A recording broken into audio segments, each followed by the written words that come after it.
యాసంగి విత్తనాలు వేసిన నాడే మక్క పంట ఎంత వస్తుంది, సన్ఫ్లవర్ ఎంత వస్తుంది, వరి ధాన్యం ఎన్ని లక్షల టన్నులు ఉత్పత్తి అవుతుందని చెప్పి అంచనా ఉంటుంది.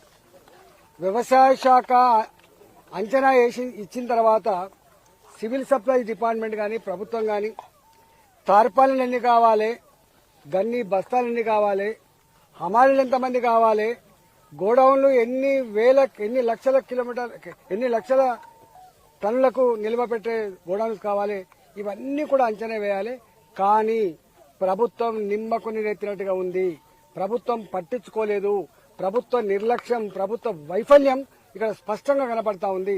ఒక అడవి చెలుపూరు గ్రామంలో 300 లారీల ధాన్యం నిల్వ ఉందంటే ఈ ధాన్యం కాంట పెట్టడానికి ఎన్ని రోజులు కావాలి, ఈ ధాన్యం లారీలలో ఎత్తడానికి ఎన్ని రోజులు కావాలి. ఇవాళ రైస్ మిల్ దగ్గరికి పోతే తడిసిందని, మొలకలు ఎత్తిందని, రంగు మారిందని ఇవాళ క్వింటాలకు 10 కిలోలు కట్ చేసేటువంటి దుస్థితి వస్తే ఇవాళ రైతులు కన్నీరు ముని అవుతున్నారు. కౌలు రైతులుగా మేము ఇవాళ మేము ఎకరం పంట మేము లీజుకు తీసుకొని వేస్తే ఇవాళ 20,000 రూపాయలు 25,000 రూపాయలు సంవత్సరానికి ఇవ్వాలి. కానీ ఇవాళ కూలీ పైసలు కూడా మిగిలే పరిస్థితి లేదని చెప్పి కన్నీరు ముని రైతున్నారు. మమ్మల్ని ఏడిపించుకుంటున్నది ఈ ప్రభుత్వం, మా ఉసురు తగ్గుతుంది ఈ ప్రభుత్వం. ఇవాళ మిమ్మల్ని చూస్తా ఉన్నాం, 2 రోజులుగా మేము తిరుగుతూ ఉంటే మా మీద ఎదురుదాడి చేస్తా ఉన్నారు. మంత్రులు మాట్లాడుతున్నారు.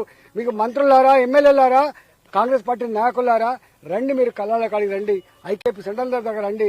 మేము చెప్పేది నిజమా, మీరు చెప్పేది నిజమా, ప్రజలు తెలుస్తారని చెప్పి హెచ్చరిస్తా ఉన్నాం.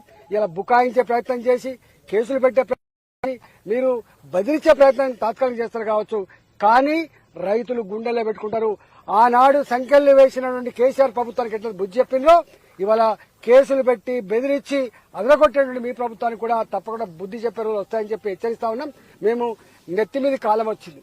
ఈ వర్షాలు పడకముందే మీరు ఏం చేస్తారో, ఎక్కడి నుంచి తెస్తారో హమాలీలను, బస్తాలను, ట్రాన్స్పోర్ట్ లారీలని వెంటనే లిఫ్ట్ చేయాలని చెప్పి, గోడను తరలించాలని చెప్పి భారతీయ జనతా పార్టీగా హెచ్చరిస్తా ఉంది.